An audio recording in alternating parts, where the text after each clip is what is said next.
Hi, I'm Father Joel, and welcome to Pilgrim Priest. I'd like to thank all of our mission partners and supporters who contributed to this episode, especially Lisa, who's been a patron for the last 3 years. Learn more at patreon.com/pilgrimpriest. Thank you so much for tuning in, and God bless you.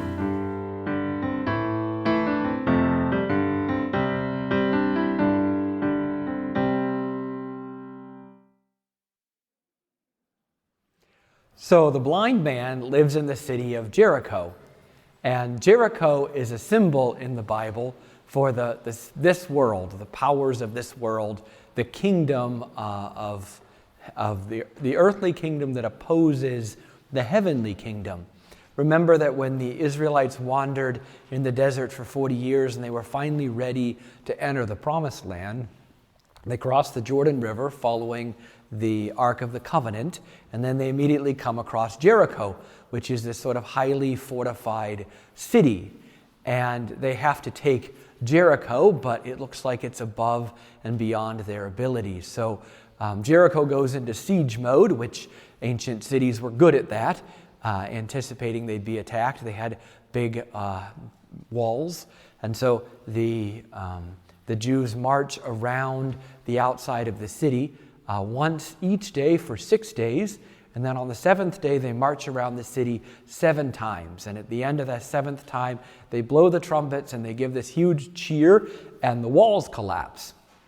And they're able to make a frontal assault on the city. It lost its defenses, you see. The kingdoms of this world, even though they look incredibly powerful, are no match for the power of God when God's people rely on God. So Jericho is this symbol of the city, this earthly city, as opposed to Jerusalem, which is the holy city, the heavenly city. It's a symbol of where we're headed into heaven. So the blind man lives in the earthly city, in Jericho, and also he doesn't have his own identity. The name Bartimaeus isn't really a name because Bar means son of. Son of Timaeus is his name. Hey, son of Timaeus. Who's that? That's son of Timaeus over there.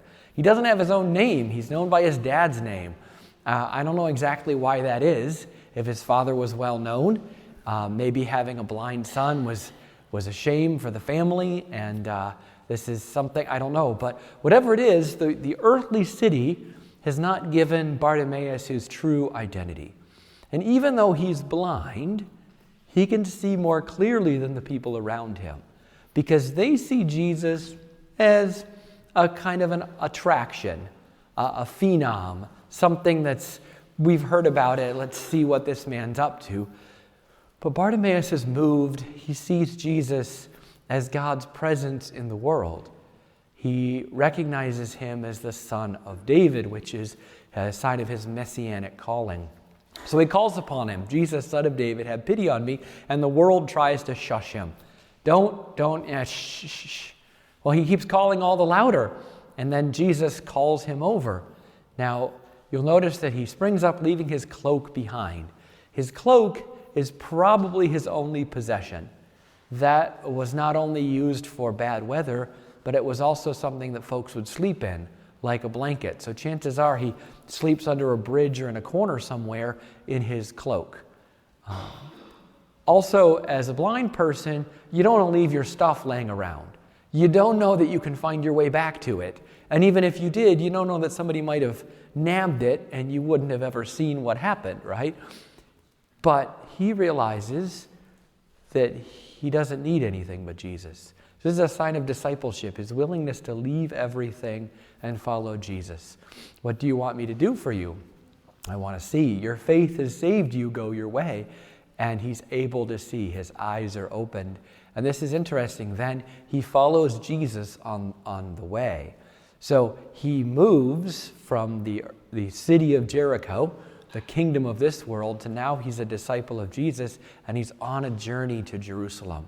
He's on a journey to the holy city. He's on a journey to heaven. This is what we are called to. There's a beautiful parable here, which is our calling. We live in the city of this world. We live in Jericho. And we've received the grace to know that Jesus is the answer that we're looking for. Even if our neighbors, even if our brothers and sisters and those around us don't recognize the value of Jesus. So we call on Jesus in our daily prayer. We call on Jesus for help. And our neighbors tell us to be quiet about your faith. Like, don't impose your religion on me. But we can't let them shush us. We need to keep calling on Jesus until he's willing to call us, until we hear him calling us. And Jesus wants to call us out of this world, and he wants to call us into heaven. The healing that we're talking about here is more than just physical healing. There's a lot more healing that Jesus wants to do that's both spiritual and emotional healing. It's easy to know when I have a physical ailment. There's pain that indicates that. There's a lack of mobility. I try to avoid stepping on my foot because it hurts, right? It's easy to admit that I have a physical ailment. But when it comes to emotional or spiritual healing, it's harder, I could say, to notice my need for healing, especially when surrounded by people that are also wounded and also don't realize they need healing. Our woundedness becomes so common that we don't even realize how much we are living without the freedom and the peace, without the love and the joy and the peace and the patience that we're meant to as God's children. So the John Paul II Healing Center defines healing as an ongoing encounter with God's love and truth that brings us into wholeness and communion. So healing is an ongoing encounter with God's love and truth that brings us into wholeness and communion. Let me give you a practical example to help you understand a little bit the kind of spiritual and emotional healing I'm referring to. I went on a healing retreat with the John Paul II Healing Center, and as part of the retreat, we had a fun day, and as part of that fun day, we were out racing go-karts. So I had fun racing go-karts. It was actually the first time I've ever raced go-karts, and I'm like, oh, now I understand what Mario Kart is getting at.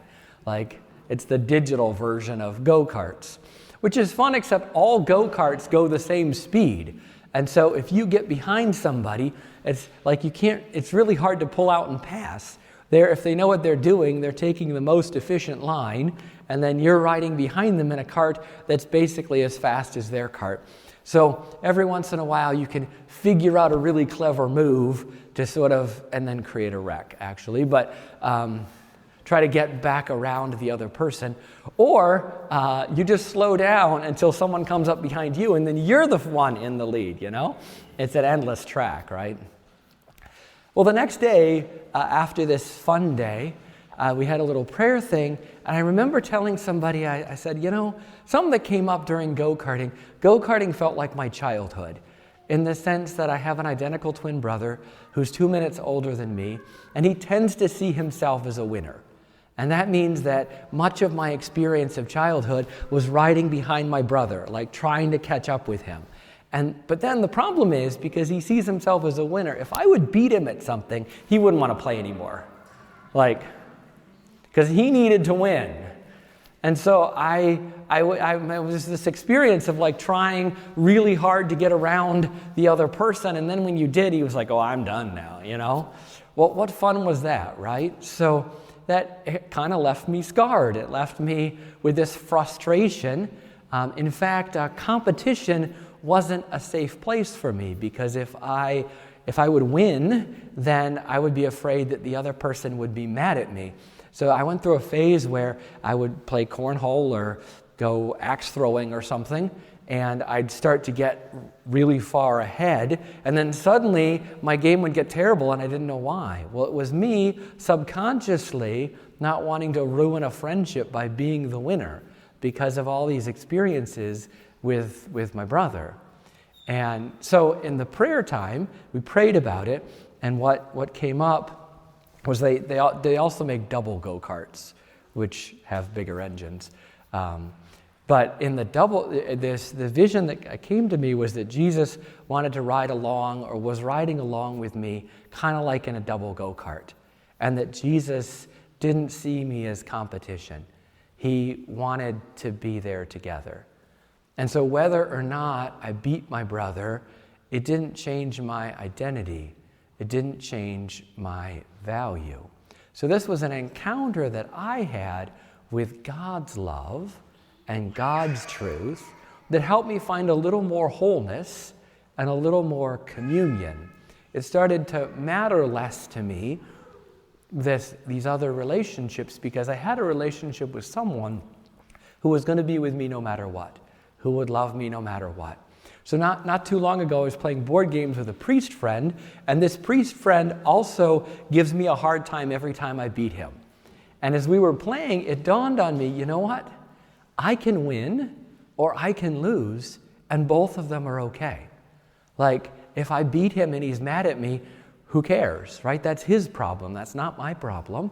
And if I lose and he thinks he's better, well, that doesn't change anything either, right? So I found a new freedom there where my identity didn't depend on what other people thought of me. I was able to live with a little more wholeness and communion because I was living in God's love and God's truth. This is the sort of healing I'm referring to.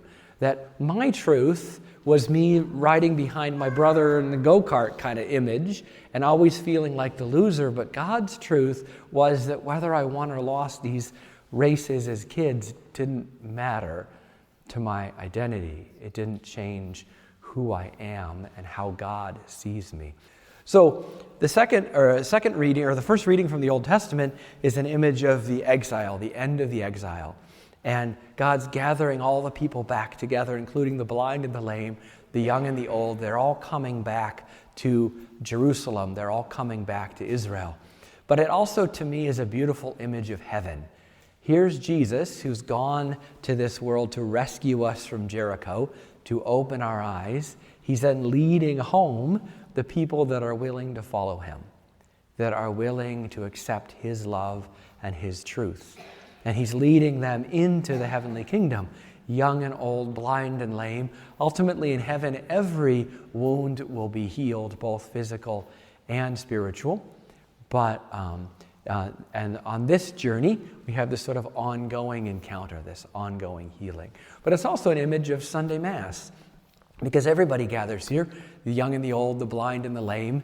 We gather here because we know that God's grace is here, but also because we want that encounter with God's love and God's truth. We want more wholeness.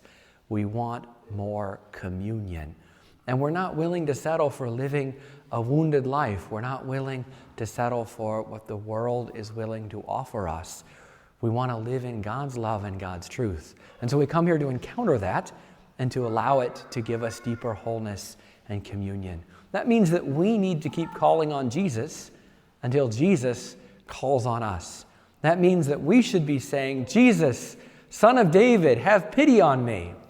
Yes, we should be saying, Jesus, Son of David, have pity on me.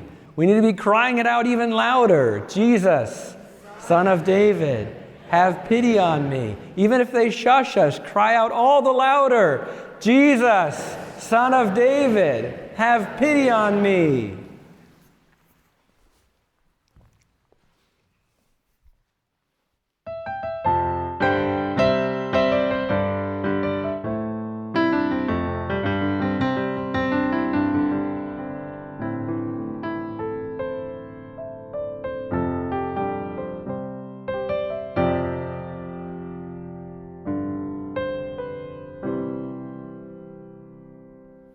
Cross a millionaire with a sorceress, you get a really witch person. You know why they don't let twins enroll in sorcery school? Because they can never tell which witch is which. You know what happens when you get kicked out of sorcery school? You're expelled.